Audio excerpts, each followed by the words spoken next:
then had multiple people send me messages about this Tim Kennedy deal.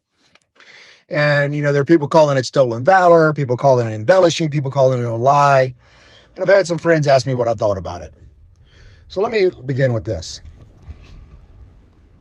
Me and Tim Kennedy ain't best friends. I wouldn't mind being his best friend.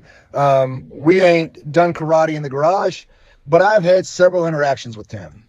And every one of those, he's been nothing but gracious and kind to me and everybody else that was around. The man has done multiple interviews for me, didn't ask for a dime. So when people say he's doing it all for the money, that's a crock of shit in my opinion. The other thing that I think is important, I do believe there's two very important lessons for us to take away from this. Lesson number one, there is always a pressure to do more.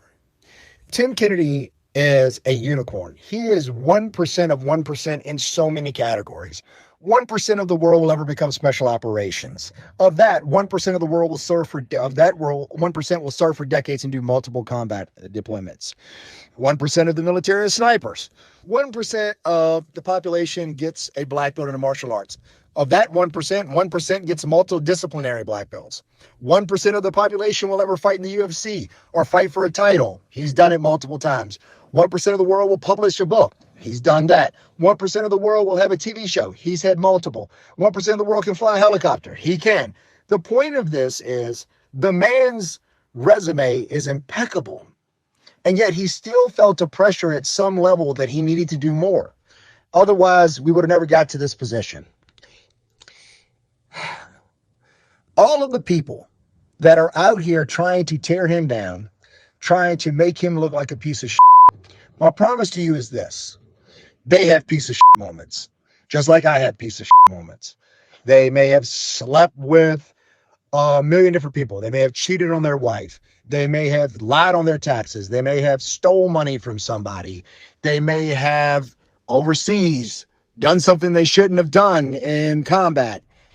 At the end of the day, we've all done bad shit.